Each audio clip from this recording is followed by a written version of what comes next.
Hello and welcome to Ravenwoods. This video is about the Fox sisters and the rise of the spiritualist movement. On July 13th, 1930, Arthur Conan Doyle made an appearance at London's Royal Albert Hall in the middle of his own memorial service, 6 days after his death. Nobody saw him, but the spirit medium, Estelle Roberts, assured those present that Doyle had kept his deathbed promise. He'd returned to deliver proof that talking to the dead is really possible. In life, the creator of the Sherlock Holmes series had been as suggestible as those 10,000 paying guests in South Kensington. He was the world's best known proponent of spiritualism, the discipline of talking to the dead, and an adherent of just about any wad of mumbo jumbo going. Doyle believed not only in clairvoyance, but telepathy, telekinesis, and quite literally fairies at the bottom of his garden. Throughout the 1910s and 20s, Doyle's books, articles, and talks on these subjects helped to furnish spiritualism with mainstream credibility. But the roots of the movement were planted decades earlier in a tiny one-bedroom cottage in the hamlet of Hydesville, New York, the family home of Margaret and John Fox and their daughters Maggie, 14, and Kate, 11. March 1848 was a troubling time for the Foxes.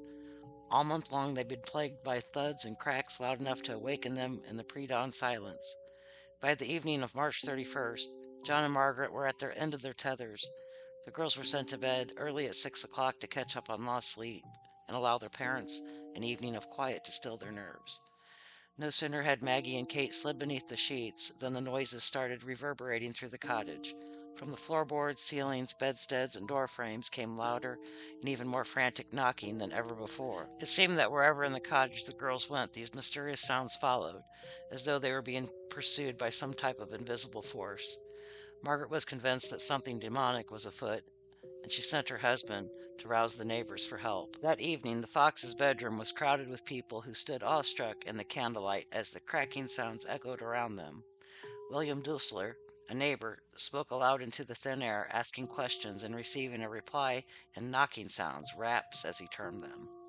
Slowly it emerged that this disembodied spirit had an earthly identity, a 31-year-old peddler who had been murdered for the sum of $500 and then buried beneath the Fox's house by a previous tenant.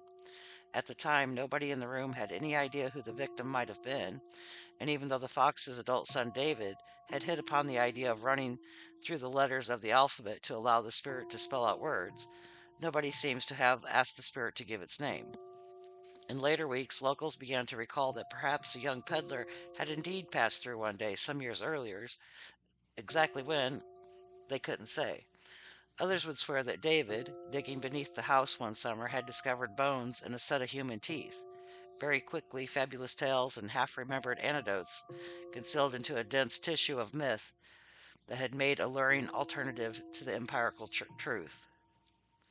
In many parts of the world, the spring and summer of that year was a momentous time.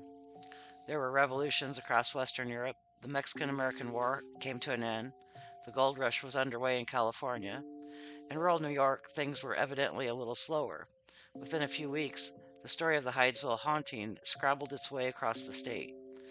Leah Fish, the Fox's eldest daughter, a music teacher in nearby Rochester, first heard about it when an excited pupil read aloud from a newspaper report about the case. By the time a perplexed Leah arrived at the family home, the Foxes had all decamped to David's house in a neighboring village to escape the crowds of locals, hoping to meet the little girls who had made contact with the dead. The precise run of preceding events is contested, but it's clear that Leah, whose worldliness was in a direct proportion to her parents' naivety, quickly sussed that her siblings were pulling a fast one. Maggie and Kate admitted to her that they had perfected the art of cracking their toes with no perceptible movement. When performed in contact with a wooden surface to amplify the noise, the rap sounded as if it was from the ether. Leah should have been furious about their deception, and perhaps she was, but she also realized that Maggie and Kate had, in the joints of their toes, the potential to change the fortunes of the Fox family forever. With entrepreneurial sharpness, Leah moved herself, Maggie, and Kate into a house in Rochester where, for $1 each, visitors could attend a seance with them. It was an instant hit. The Fox sisters' fame as spirit mediums spread so quickly that they soon performed to packed theaters in New York, New England, and beyond. It marked a shift in popular attitudes towards the paranormal. 200 years earlier, a couple of adolescent females who claimed to be in conversation with the dead may well have been burned alive as witches. In the mid 19th century, they became show business celebrities. Most who came to see them were happy to believe the Fox girls were the real deal, though Maggie in particular was subject to some terrifying abuse from those who thought her either a fraud or heretic. In Troy, New York, she was even the victim of an attempted kidnapping by a group of men who seemed offended by the sisters' show. For Maggie and Kate, children who had started this as a prank to enliven the dullness of their daily routine, it was too much. As early as November 1849, they tried to bring the circus to an end, spelling out, "We will now bid you farewell," with their toe joints during a seance. For 2 weeks, the spirits remained silent. Their reappearance was testament to Leah's unshakable belief that the show must go on, and her formidable skill at ensuring that it would. Even had they stopped it, it wouldn't have slowed the juggernaut that had set in motion. By 1850, rapping had become a nationwide craze. That October, the New Haven Journal reported that there were 40 families in upstate New York who claimed to have the same gifts as the Foxes, and hundreds more ranging from Virginia to Ohio. In 1851, a writer at Spiritual World tallied more than 100 spirit mediums in New York City alone. From the Fox sisters, the phenomenon of spiritualism emerged not only as a shadowy occult practice or roadside attraction, but as an exciting way of reconciling the ineffable mysteries of the soul with the complex realities of a modern, rapidly industrialized nation.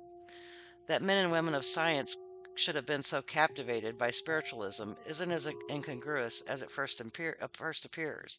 In the 1840s and 50s, advances in science and technology seemed to be eradicating the America of Washington, Jefferson, and Jackson, in which many of the older generation had grown up. The railroads and the telegraph had opened up the country. Mass production and mass immigration were transforming the character of its cities, and Darwin's theories were questioning the most basic assumptions about life and death. As science challenged all the sureties, spiritualism offered a way of clinging to the past. Far from rejecting science and rational thinking, spiritualists believed they were on cutting edge using scientific methods to prove the existence of God and the afterlife. Many ordinary Americans struggled to see that there was anything more outlandish in spiritualism than any other scientific marvels that were transforming their world. The very sound of rapping echoed in the sound of the new telegraph machines that seemed by magic to allow people to speak to each other from New York to Boston or even over across the Atlantic Ocean. In the first 4 years of the Fox's fame, there was ample evidence that their rapping was a fraud. Some wryly pointed out the frequency with which the ghost of famous figures such as Benjamin Franklin appeared at the Fox's seances. One observer couldn't help noting that the great man's command of spelling and grammar had diminished terribly since passing over. Then there were times when Franklin and other stiffs refused to turn up at all. Conditions weren't to their liking. At a performance in Buffalo, cushions were placed between the girls' feet and the wooden floorboards. Nothing but the sound of strained silence filled the air that night. Leah wheeled out her stock defense. The negative energy of cynics polluted the channel between the girls and the spirits. Only those of pure heart who believed without question would be able to witness the definitive proof of the girls' powers. It was the circular logic of magical thinking, and it worked beautifully. Powered by their turbines of self-delusion, spiritualism quickly spread to Great Britain, the first American cultural export to conquer the old motherland. Kate played a significant part in that, staging shows where ghosts appeared, not just through rapping, but in physical form. Quite how she achieved that is unclear, but apparitions were said to have appeared in strange psychic light during her seances.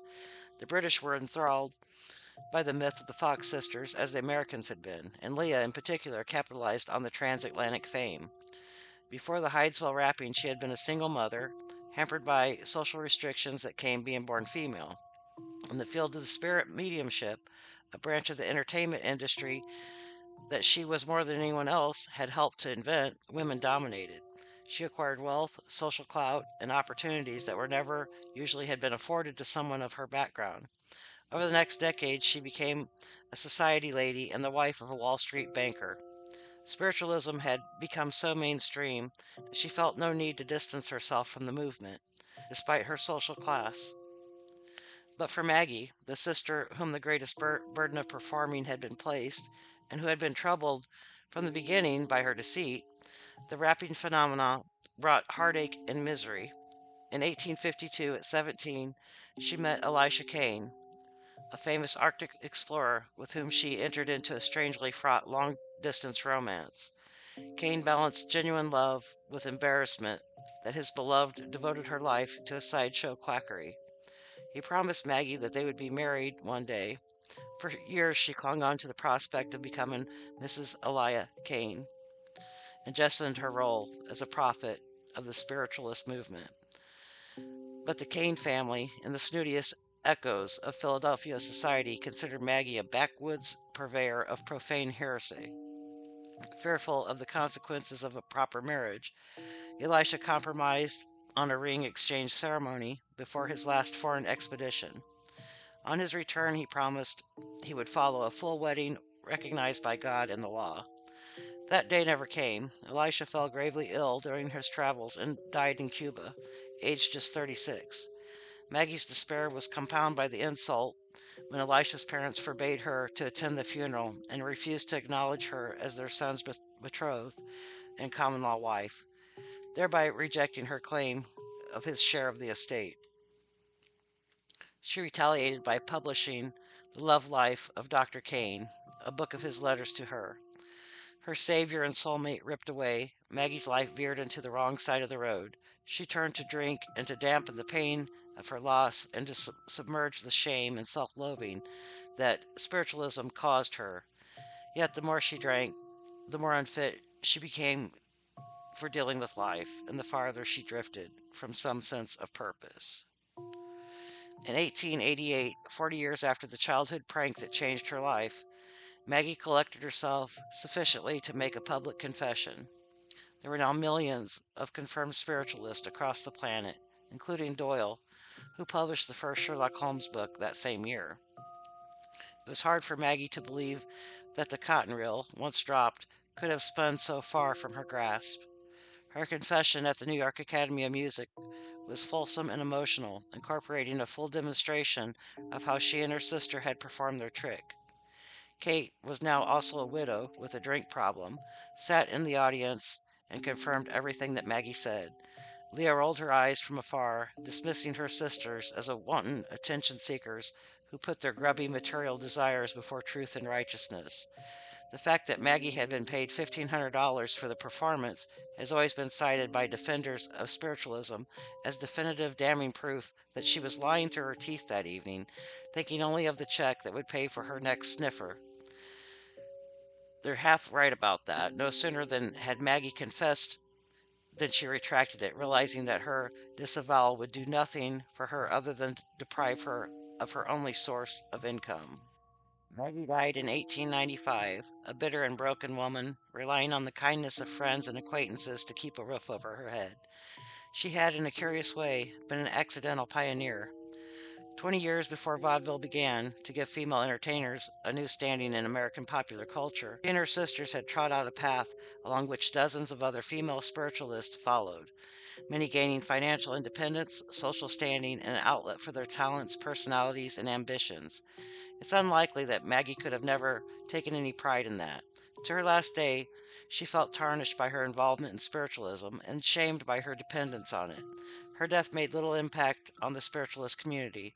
There were no memorial seances for her, as there would be for Doyle, and no spirit medium to receive her message from the other side. If it is possible for the dead to reach us from beyond the grave, Maggie has chosen to withhold her touch.